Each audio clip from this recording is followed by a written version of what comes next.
Hey guys, it's Brandon, aka Be Rich Beauty, aka your beauty best friend. Happy Monday, y'all! We are ReaLI-TEA conversation today with me and Jeremy McShann. You know what to do. Grab your tea, grab your beverage. Let go.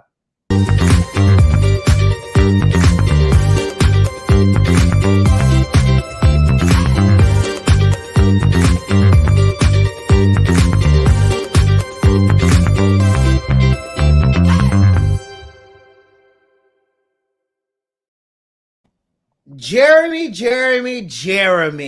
Brandon, and Brandon. Oh, how I've waited for this day, this glorious Monday. Yes, I was excited. I look forward to Mondays. Mondays, most people dread Mondays, but I look forward to Mondays. Yeah.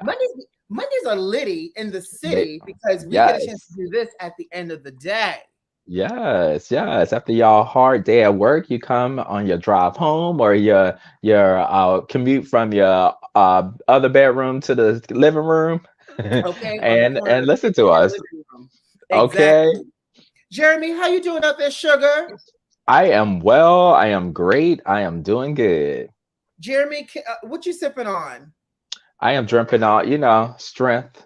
We need it. I need it. Let me tell you why I need strength. Is it just me or is anybody else struggling because Facebook and Instagram was down today? It's all the way down. Not only that, WhatsApp, because I have group messages on WhatsApp so we can have our iPhone, Android, connection. It's down. WhatsApp is down too? Down, because it's all in the same company. Child, what the old people say, we living in the end of days, end of time. the whole end of days. All of the social apps go down, baby, it Down. is real in these streets. It really is. The crazy thing about it though, like I realize how often I just randomly go to an Instagram or Facebook because I found myself so many times just mindlessly clicking on it, and I'm like, oh shoot, it's off. So I need to fix that. So prayer warriors, y'all, I pray for my social media addiction to be cured. Child, it's good to take a break. A sign from God. You know what? I agree. And in the Who is that? Who said that? For everybody that can't hop on the Facebook or the Instagram or the WhatsApp because it's down, guess what's not down? YouTube. Tell your friends to come on over and join us for this live ReaLI-TEA conversation. And let's, because it's all about the reality and we live, we're gonna have fun today. Jeremy, let's start right in Huntsville. And let's go. And they're still in Vegas. And did you enjoy this episode? I did. It was a great episode. I thought it was great. It was really interesting to see the result of Tiffany telling Tisha about what Marcel had said. And one thing that I was confused about is they said there was this big blowout between Tiffany and Destiny on the bus, and why we didn't see that? Because they edited it out. But then we didn't. But we did see Tiffany lost her top and she lost her top. She did. So maybe that blowout is the reason why she lost her top. I have no, and we didn't even see what the guys did either. Like I wanted to see some of that. We didn't see what the guys did at all. But here's the thing: I'm not necessarily mad that we didn't see what the guys did because again, the guys didn't bring the level of drama that the girls did, and it was meant for the girls to kind of like poke each other. The guys need Sadaric. Sadaric knows how to get it started, get it popping. Anytime he comes around, the drama with the men is always there. His name is Sadaric. Are you sure? Isn't that Destiny's ex-husband? No, Sadaric is the other guy, the really tall guy that comes and hangs out with them from time to time. Yes, with the teeth. Yes. Oh, not the teeth though. I ain't seen his teeth, but I mean, he looked like he was a fun guy to be around. So here's the thing, though. I don't understand why Tiffany is trying to act like she doesn't know what she's doing because she knows exactly what she's doing. She's a complete pot stirrer, and she has no element in concept of timing, and she does the things on purpose to stir the pot. Yeah, for sure. She does. And, so we get back and Tisha's talking to Marceau about the situation. And then one thing I do appreciate that she does admit that these rumors over the past few years have really made her insecure about the situation. Right. But Marcel does nothing to comfort that or to secure her in her feelings at all. He does the opposite of that, I feel like. You know, she asked what he could do, and she's like, spend time with the kids. And he was like, well, I have to go out and provide for my Work. family, get us I'm another the level. man. But Ow, that we hurt. didn't ask, I didn't ask for that. Like, you can have this big old house, and then you never, it hurt. It hurt. It hurt. Okay. But yeah, I can go out and do all this work and have this big old house and still be unhappy. Or my kids have daddy issues. They could be a photographer, but they gonna have daddy issues. And like, we want you. We don't want this. And so why are you loving people not the way that they want to be loved?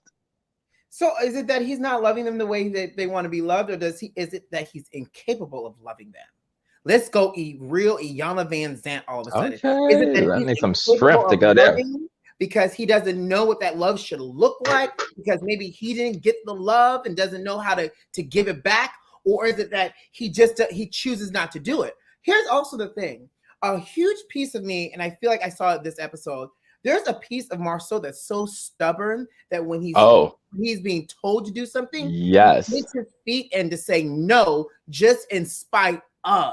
And we see that because really this whole episode was really circled and based in this whole chapel situation, because she wanted to renew her vows. She tried to surprise Marceau with it. Girl, at this point, you know your husband does not like anybody's surprise. Don't. And he told you in bed he was not here for it. So you put on your Pepto-Bismol pink dress and you go on down to the chapel, and you're still stuck on stupid. But she said she paid for it already. So what was she supposed to do?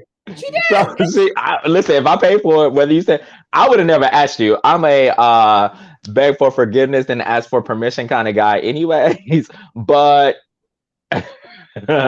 but I just would have never, I would have never asked. I would have showed up and been there. But I also would have probably known this is not what he wants to do, or this is not him. So I probably would not have even planned this to They begin had with. a whole Pamela Anderson lookalike come and try to marry them and renew their vows. I was like, this the best. Clocked out from literally the Flamingo Hotels to go Yeah. to and then popped up at the church chapel and was like, y'all ready to renew your vows? Y'all ready to renew your vows? Oh my God, yes. Extra plump. She was right. And you know, so he continued, your wife is insecure. You don't do her any favors to secure her, because now it's so embarrassing to her that we're in this chapel. I understand you don't want to do it, but now everyone's like, come on, Marcel, just do it. You know she wants to do it, and you're holding firm to no. Because he's being pressured. And you know, and here's the thing. Is Marceau toxic? AF? Yes. But I'm also a firm believer too, and I think that's a part of my personality. If you keep telling me I need to do something, I'm going to say no just to prove the point here. You're not going to force me. And I think at this point, Marceau got so upset that you're trying to pressure me to show that I love my wife by renewing my vows. And that's not my shtick. That Marceau was like, this is not what I want to do. Not to mention, I don't want to do it in front of y'all like this. I don't want Pamela Anderson's sister to marry me. I want to renew my vow and do it big. Yeah, he said at 25. But okay, the thing about it is, they even was like, well, Jerome says no, she did that to herself. Yeah, like, from right. Jerome. It says she did that to herself. You can't pressure people to do something. That's true. I mean, you cannot pressure people to do something. But the thing about it is, it's a 15-year anniversary trip that you invited us all to celebrate your love. You need to say something, right? We're not asking you to review your vows. The doggone dinner he paid for. He didn't do any of that, though. How do we know that he didn't do a toast at the dinner? We didn't see that. But listen, that's all I'm talking about. What I see, and I'm gonna say what we saw is what happened. That's all I can take as a viewer. That's fair. That's what they gave us. But here's the thing, though, Jeremy. You're not going to bring me to a chapel and then pressure me to remarry, recommit, revow, in front of these people, these cast members / friends, and make me feel like I'm wrong for not doing so. And I think that's where it becomes a fine line. Like everybody, you had the 11th-month-year-old infant couple renewing their vows just so they can utilize the free renew your vow coupon that was already redeemed. No, they did that in the hopes of saying, all right, if somebody got to get the ball started, let's get it started, because clearly Melody Martell can't do it. Destiny here by herself. And so like Kimmy and Maurice could have done it, and they sat there. Kimmy looked like Josephine Baker with her little mesh outfit on, and Maurice sat there on chill. I like Kimmy's outfit, but I'm just saying. I mean, it was what it was. Like, I just think at that point, if people are like, hey, we want to hear you say something up, like if I'm with my partner somewhere, whether he wanted to do it or not, and people are like, we want to hear you talk about your love for your partner, and he adamantly continues to refuse to do it, I'm going to feel a certain kind of way. And even Melody saw, she was like, come on, just say something. We're here. She's here. She's been sad the entire time. Get up in front of the pulpit and profess his love and say something. That's the equivalent of doing a marriage vow, and that was what he was trying to avoid. Well, no, it's not equivalent of doing a marriage vow, because if I'm doing a marriage vow, then I'm going to say, hey, we've made it here. This is this. I commit to you. But there's nothing wrong with being like, hey, you know what? I love you so much. We've made it to 15 years. I can't wait to make it 10 more so we can renew our vows. But this is what I love about you. You've been so great. You take care of our kids. You do all of that. I mean, that's just par for the course. But, you know, part of it, I blame Tisha, because when Melody tried to come to her defense to be like, she's sad, and then Tisha's like, I'm okay.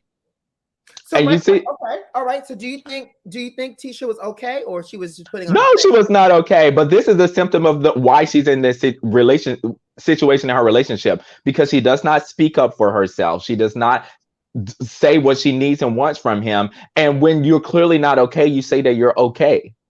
Like, this would have been a perfect opportunity for, she wasn't okay. If she did not want this to happen, she would not have booked it. She would not have paid for it. She would not have continued to go, even though he said no. She wanted it to happen, and she's walking around looking sad. The camera's panning to her looking sad, and this happens time after time after time. She went to the therapy and she settled for something, even though that's not what she wants. She keeps saying it's okay, and it's not okay. So do you think she, at the end of the night, once the cameras were off and she was back at the hotel room, she was in the closet somewhere crying in the hotel room? She was crying. She was crying on the inside right then and there. Tears. Was she in the bathtub with the water, the faucet running, crying? A whole, you know, she was giving me Melody telltale signs mood up in there. Mel asked her. Mel said, "Are you okay?" I was surprised that Mel even asked her if she was okay. But listen, this was the perfect opportunity in front of everybody, in front of him, to be like, listen. You know, Innocent says, I agree, Jeremy. Thank you, girl. Because normally you be on Brandon's side, but it's nice to know, sis, that you are here agreeing with me today. Thank you. Tisha acts like a chump sometimes. You know what? I'm just saying. I'm just saying. Thank you, girl. She acts like a chump. Don't get me wrong. But if she says that she's okay, we know she wasn't okay. I agree with you. I just want to see what she was going to say. But nothing can change. Nothing can change unless you say something about it. But you can't be upset you got egg on your face and the person told you not to do it. It doesn't matter, because at this point, it's not just this one isolated incident. That would be very different. But this is an ongoing situation that we see with them, where she tries to pretend like she's okay, that she accepts the minimum from here just for the sake of, you can clearly see over her face of the way she moves, like, with her interactions with people, that it's not okay for her. Okay. So can we move on from that and let's talk about the toxic Martell? Oh my God. No, wait, what Martell do? At that doggone dinner table. Oh, but first of all, this suit he had when he was sitting down, I was like, baby. Jeremy, I wasn't going to bring it up. You brought it up. Just go ahead and let me tell y'all something.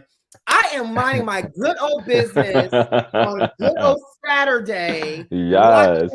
Love and Marriage Huntsville in the evening. No, I watched it yesterday on Sunday. Excuse me. So on Saturday, I'm minding my black business, and Saturday night I get a text message from Jeremy, And it's a picture of Marcel sitting on the bus in his shade of pink suit with his legs wide Was open. This is was what and then the everything thing was saw. like, I was like, ew.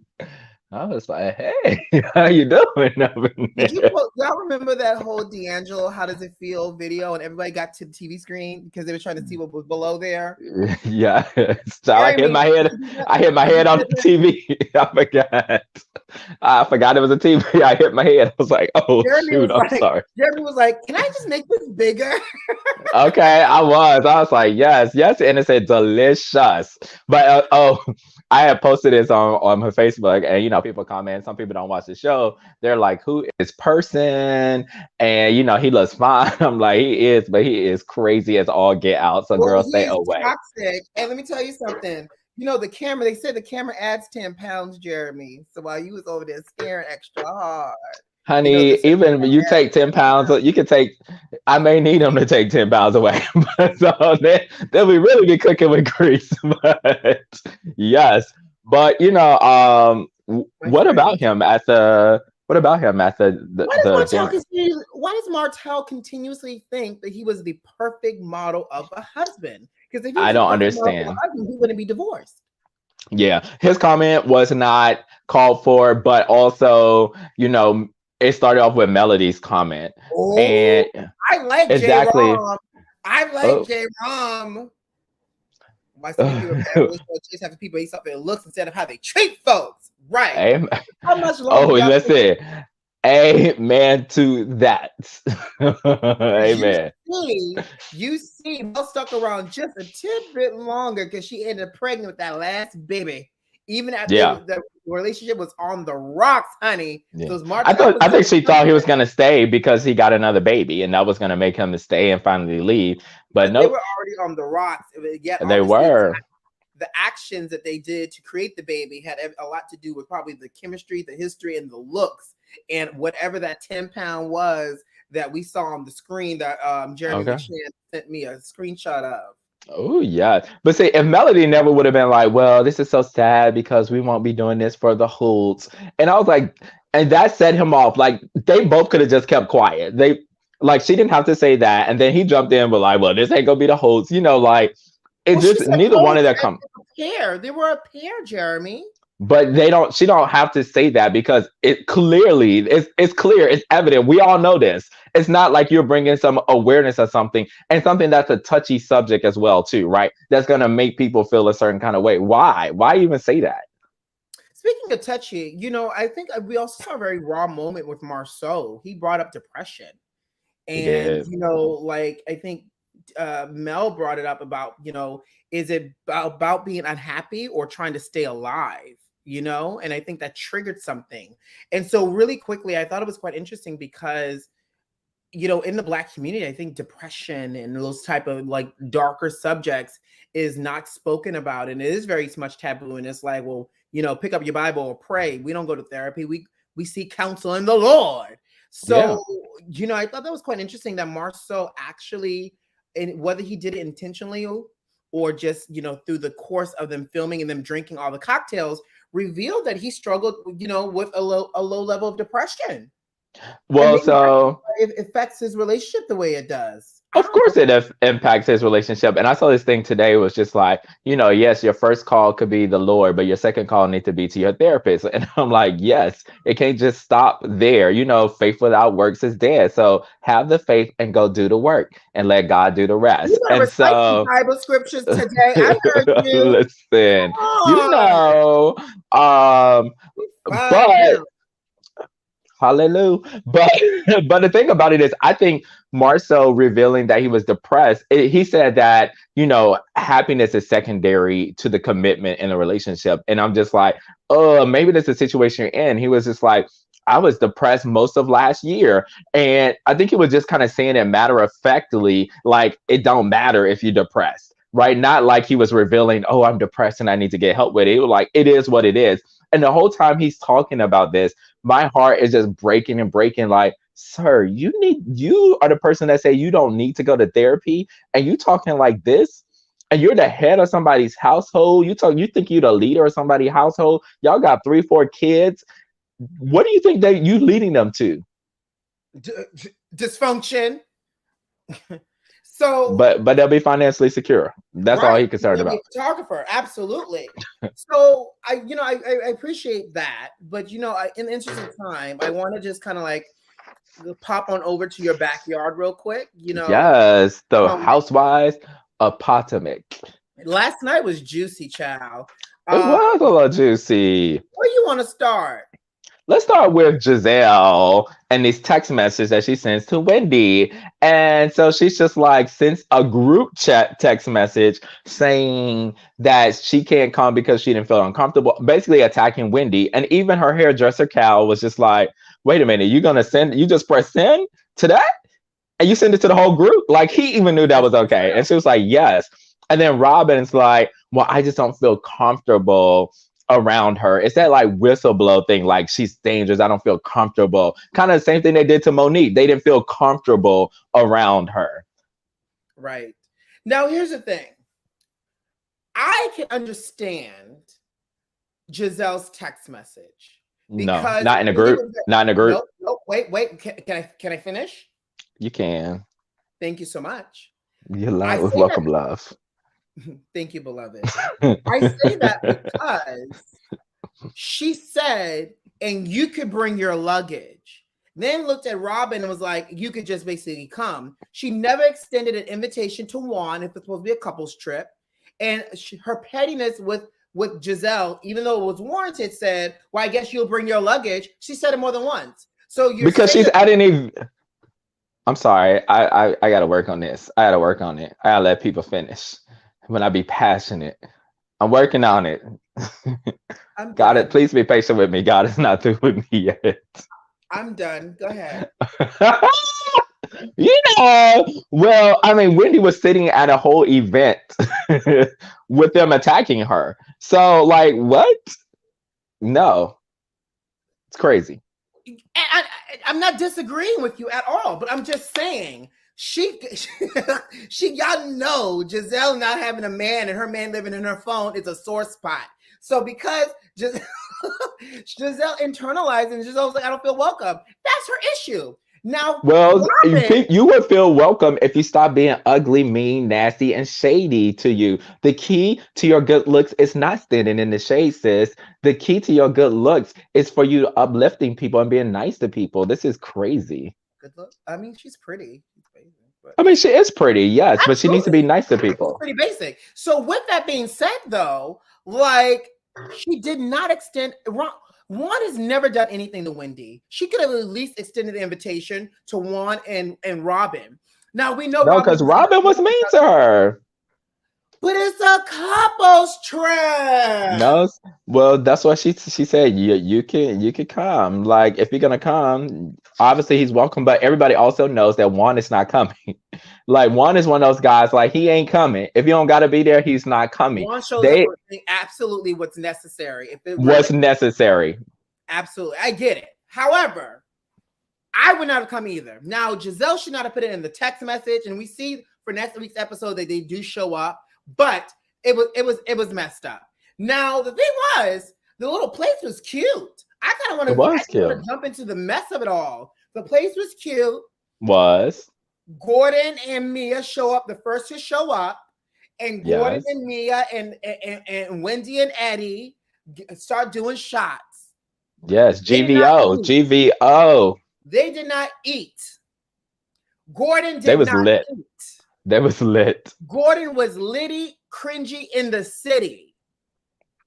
Too lit. And she didn't do nothing about it. And that's why I'm like, it's one thing. Like when you see your man getting out of control, or whoever, your woman, whoever, getting out of control with a point where it's making other people uncomfortable, then it's your job as the partner to bring it down. Cut the person off, give them some water, talk to them, be like, hey, calm it down just a notch, because you are like, everybody's talking about it now. Everybody's uncomfortable with the stuff he's talking about. Like, we don't even know you, and you talking about these white women, all of that. And I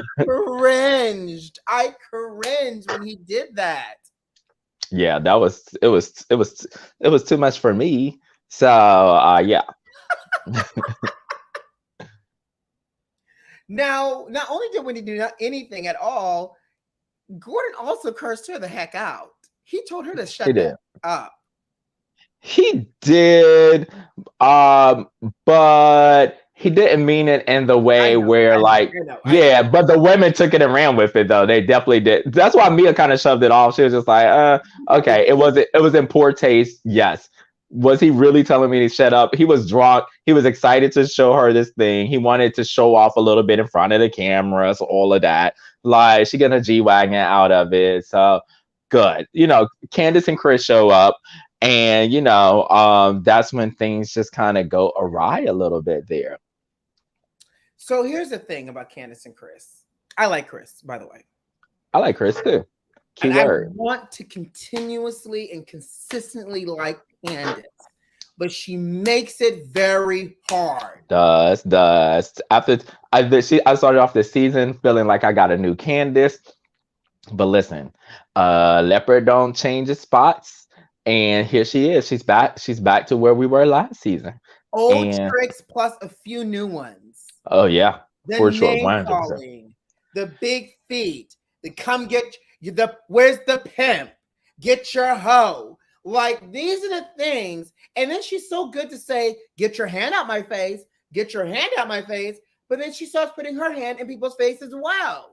And Yes. so And she goes below the belt. she does. She does. And one thing about when you're attacking people, especially in this kind of format, throw your shade. But I don't like when you attack things that people cannot change. So nothing that she can do about. Yeah, it's nothing she can do about it. Like, what shoe you wear over there? Because I feel like you're real attached to this big feet comment. that for a man, it ain't bad to have big feet here. So, Jeremy, what size shoe you wear over there, sugar? that's my IG. If y'all want to know, follow my DM. For a shoe size? We get Yes. your DM for your shoe size, Jeremy. Right. Y'all, my shoe size. I want to know your real shoe size, okay? Y'all go into Jeremy's DM and ask him his shoe size, please, and then report it back to me since you want to act all prim and proper all of a sudden. I like a 40. I'm like a 43. I like a 40. I was like, you like a what? Right. Okay. See how you being extra for no reason? You're like a 43. You're giving me all European sizes. That's fine. You're a size 10. You're a size 10, Jeremy? Yeah, average size black man foot.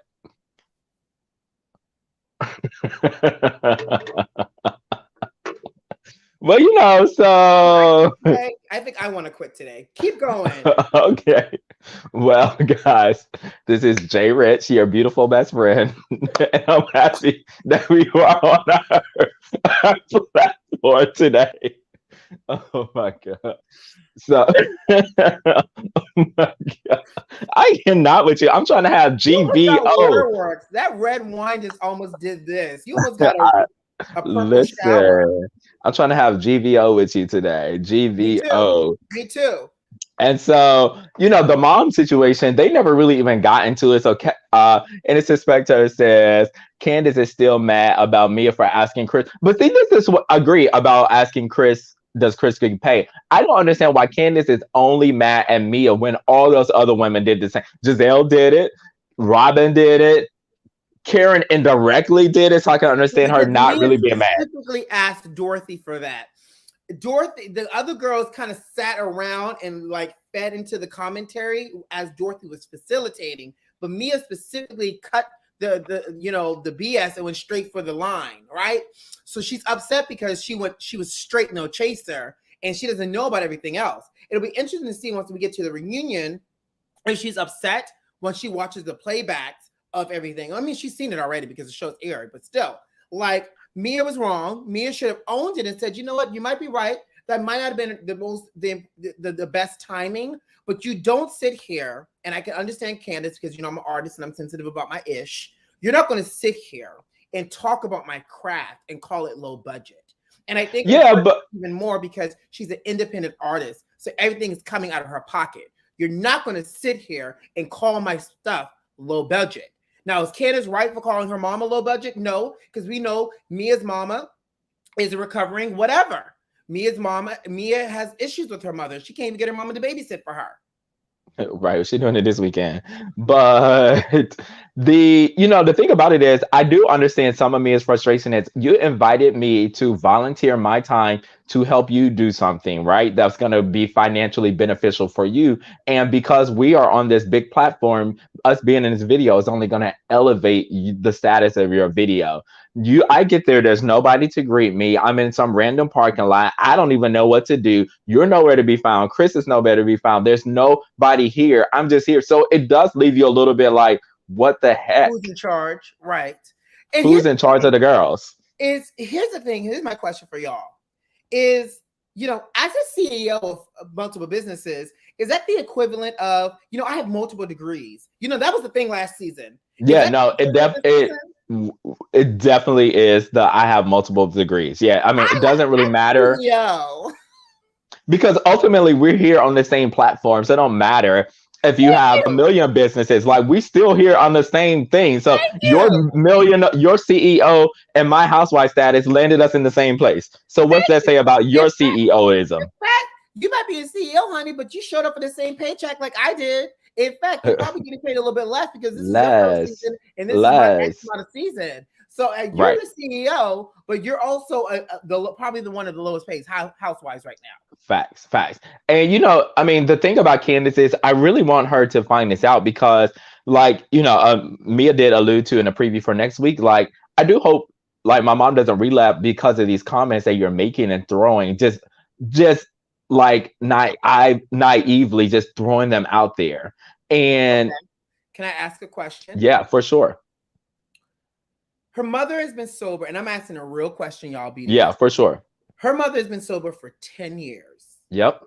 Her mother watches this playback, and here's somebody who she doesn't even know call her low budget. That's all that Candace has said is your mama's low budget, because that's all that's been thrown at Candace for her to deflect back. I would hope that her mom has developed enough mechanisms and resources and tools that somebody calling me who I don't know on national television, low budget, is not going to send me off my sobriety. Well, so it does make sense. Your question makes sense what you're asking. But the thing about people who have been addicted to any kind of substance, like once an addict, they always consider themselves an addict, no longer how far I may be removed, because I'm always, every day is a battle that I'm winning every day. And, people who've been 25 plus years still go to AA meetings because anything could set them off. And I think you hit the nail on the head. I'm saying this about you on a national platform, right? And, I keep saying these things, even though about your mom, this, throwing this stuff out about you. And then not only that, I am now jabbing your career choices of you working in the strip club and all of this, which the mom is just like, could. Mother, that was his choice. No, but think to meet G. But did she or not have? Because think about as a mom, had I made different decisions, maybe my daughter would not have had to go through that, and would not have had to be in this situation. That is going to be. You just never know. You never know what. Yeah. You just never know what's going to set the person off, and you want to be a little bit more, empathetic, compassionate in a situation, and not just loosely throw. But like Candace. Like at this point, she needs to be fired, in my opinion. When you come to almost 3 physical altercations, she had an actual physical altercation with Monique last season. Her and Ashley almost got into a physical altercation in the season finale. Now you are throwing stuff at Mia, and she threw it back, which could have resulted in a physical altercation. And here's why I say she's up to her old tricks and new tricks, because Candace is calculated. Candace picked up one spinach leaf and said, yeah, she threw it at her in her direction, though. Yes, but it was one. Mia casually took a whole handful and tossed it at her, which then triggers Candace to want to leap and do all this other stuff. So Candace starts the smoke, and when it turns into fire, she then gets all up in her feelings. Yeah, it's just like her pulling the hair and all of that, it's she causes the conflict. See, I Her, kind of feel like I'm with innocent spectator here. I think Mia made the relapse comment so she could cry about how Candace made her feel. I agree. I feel yeah. like that's a lot of weight to put on one person to say, I we only saw the clip, to say, I hope that this comment does not cause my mother to relapse over being called low budget.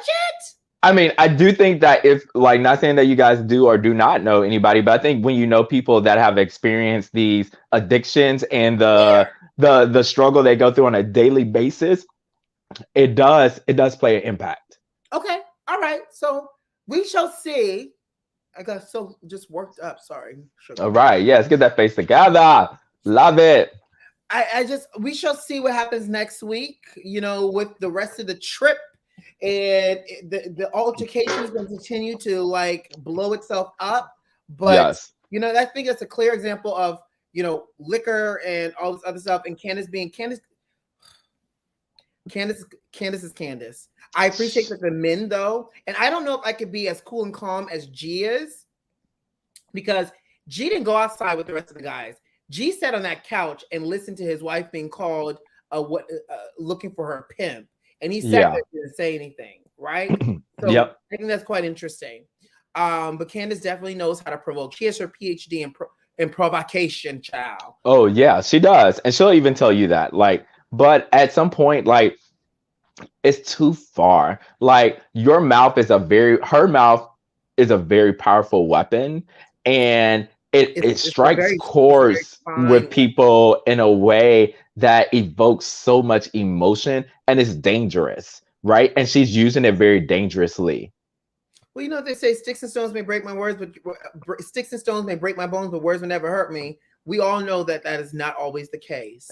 It's not. Oftentimes, words do more damage than the sticks and stones, because eventually my bones are gonna heal back. But the damage done to me from words will carry me a lifetime sometimes. And you end up in places where you're getting surprise visits to the therapist for counseling sessions. Oh, And that part. Moving right along. And on that note, let's journey over to Utah for Salt Lake. That's in Utah, right? Salt Lake City. Yeah. Let's go on over to I'm a makeup artist, honey, not a geographer. Okay, yes. Come on. Geography, US history. What you get in school? What was your grades like? Listen, I was good. Oh, I believe it. I believe it. I believe it. So, we are picking back up with this ice fishing thing where Jen and Meredith are going back and forth with it. And basically, Jen is not taking accountability for her actions. A like tweet, whether she likes it or not, on your behalf is on your behalf. And I love that Whitney and Heather are just on the sidelines being like a Statler Waldorf. Can we talk about that? That was actual TV gold. It was so good. It was like live commentary. It was like sportcasters watching a game play out.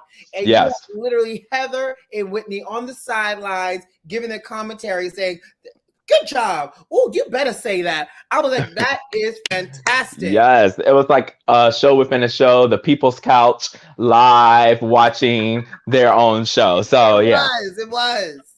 And so Jen comes to Meredith finally and apologizes for the things that were said or liked or retweeted about Brooks, which she fake AF, because she will do this the first opportunity she can again.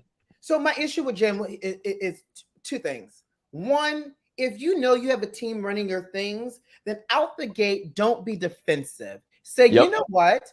I didn't personally like this, but you know what? I also have a team running my stuff. So I apologize. We spent a whole 60-minute episode listening to her deny it and complain about it, to then cry about it, to then circle back to apologize, to say, you're right. I'm sorry. Liking it is basically the same thing as consenting and acknowledging it. I will talk to my team. Heifer, that's all you have to say out the gate. Facts.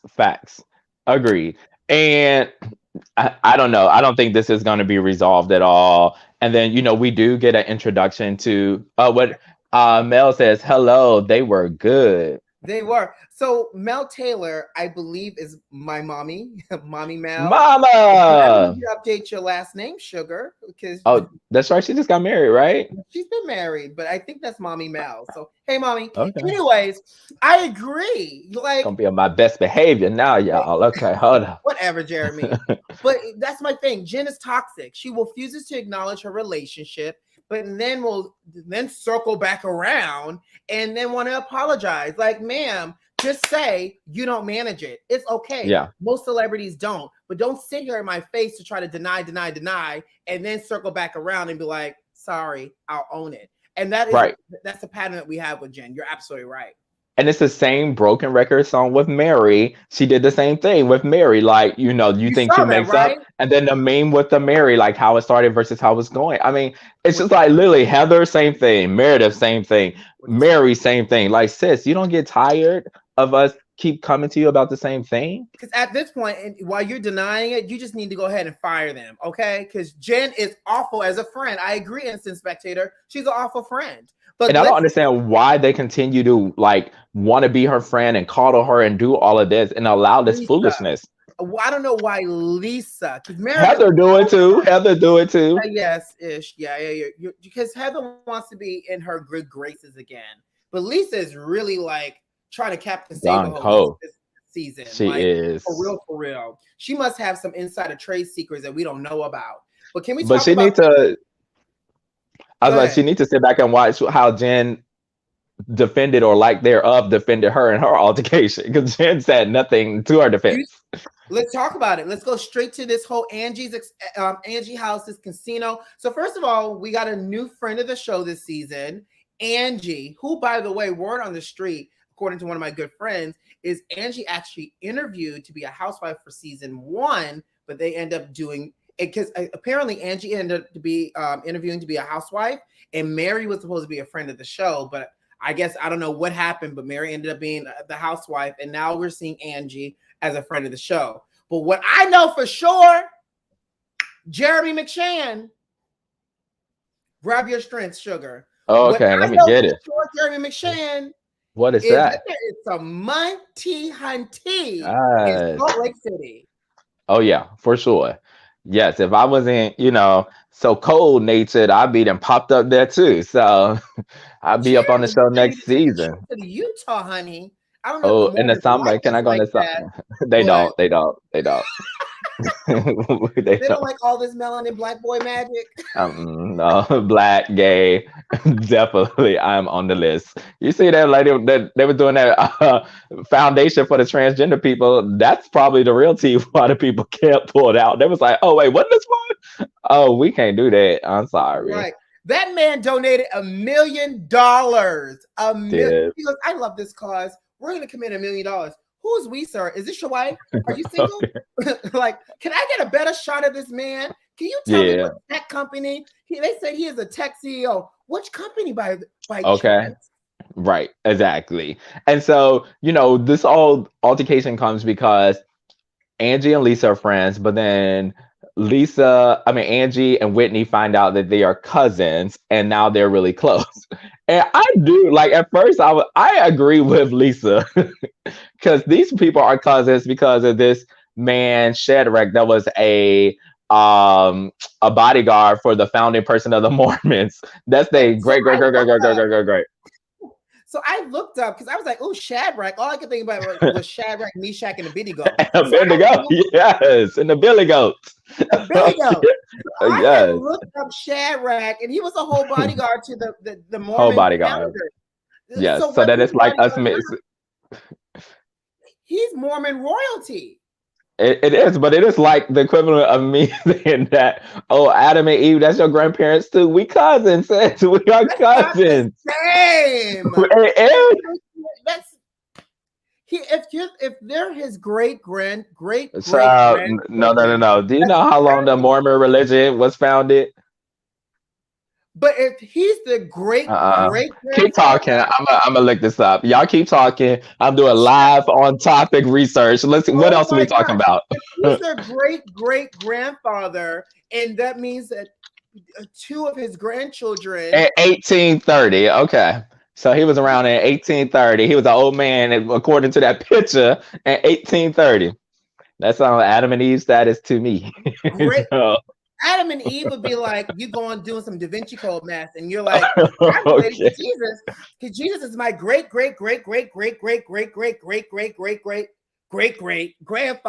I'm gonna ask That's y'all what Adam if and Eve somebody is y'all great, however many in said. It was 1830, are y'all still great. cousins today? It was Are y'all great. still cousins today? Yes. We are Yes. cousins then, okay? Listen, get Oh, out of here. Jeremy We are McMahon. all cousins. If it's that far back, we are all cousins. Jeremy, I need you to read the top of your shirt, sugar. You are wrong. But I doubt it, sis. I said, but I No, doubt it. I you're may be, but wrong. I doubt it. Listen, I doubt. All right, y'all. Y'all let me know in the comments. Do y'all think I'm wrong or do y'all think I'm right? Listen, She the said, entire whole thing seems like a cult to me. However, yeah, he's upset because they're related. We lost track of what we were talking we, about. we did. They're related. Yes, they are. Lisa's upset because Whitney's now friends with Angie. And I think Angie was all in the right. That she said 5 hours after she found out that she told Lisa that they were related, then the caterer pulled out. Sounds to me Lisa's hands are all over it, but Whitney has the recipe. Whitney showed up in the room, and Lisa is so shady. Lisa's like, well, Whitney, why are you even here? Girl, you got Jen in here. Nobody talking to Jen while Jen is Jen outside. Meredith. You pull For the Meredith first time ever. right. You pull Meredith in and talk about Meredith, I need you. For what, girl? So Lisa is Meredith was so definitely confused. a crier, a walker out, and a denier. I A got my hit eye dog will on Lisa. holler.